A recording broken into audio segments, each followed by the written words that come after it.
Link Death by a Thousand Cuts သည်တရုတ်နိုင်ငံတွင်ခင်မင်းဆက် Tang Dynasty မှမင်းချုပ်မင်းဆက် Qing Dynasty အထိအသုံးပြုခဲ့သည့်အရက်ဆက်ဆုံးသေတံများထဲမှတစ်ခုဖြစ်သည်။ Linkcha ဆိုတာဘာလဲ။ Linkcha သည်ခန္ဓာကိုယ်အစိတ်ပိုင်းများကိုတဖြည်းဖြည်းဖြတ်တောက်ပြီးလူသားအားနှီးနှေးချင်းသေစေနိုင်သည့်ပုံစံဖြင့်အပြစ်ပေးတတ်ခြင်းဖြစ်သည်။ထိုသေတံကိုအများမြင်နိုင်သည့်နေရာများတွင်ပြုလုပ်လေ့ရှိပြီးကြောက်ရွံ့မှုနှင့်တမင်သေမှုခံစားစေခြင်းဆိုသည့်ရည်ရွယ်ချက်ဖြင့်အသုံးပြုခဲ့သည်။ဘယ်လိုလုပ်တတ်သလဲ။တိုင်တစ်ခုတွင်ချည်နှောင်ခြင်းတရားခံအားတန်ချောင်းသို့မဟုတ်သစ်သားတိုင်တွင်ချည်နှောင်သည်။ဦးစွာအသားအစိတ်ပိုင်းသေးသေးများဖြတ်ခြင်းလက်ပိုင်းခြေဘဝနရွက်များကိုဦးစွာဖြတ်သည်။အရေးကြီးသောအစိတ်ပိုင်းများဖြတ်ခြင်းလက်တစ်ဖက်ချင်းခြေတစ်ဖက်ချင်းဖြတ်သည်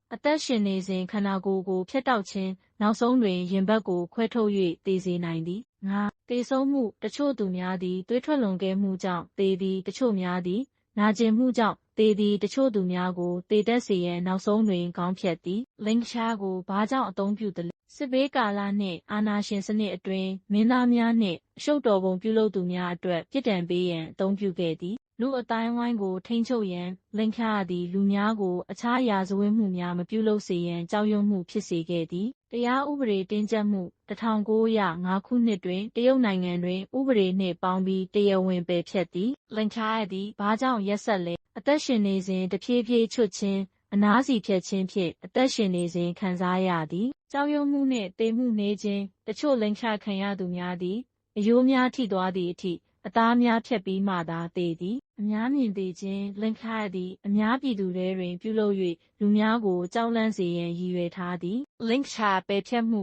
Abolition of Lynching 1905ခုနှစ်တွင် Qing မင်းဆက်သည်မူရင်းဥပဒေများကိုပြင်ဆင်၍Linkchaကိုပယ်ဖျက်လိုက်သည်။ယနေ့တွင်လူ့အခွင့်အရေးဆိုင်ရာဥပဒေများကြောင့်Linkchaကိုပြန်လည်အသုံးပြုခြင်းမရှိတော့ပေ။ Linkchaသည်သမိုင်းထဲမှလူသားအပေါ်အရက်စက်ဆုံးပြစ်ဒဏ်များထဲမှတစ်ခုဖြစ်သည်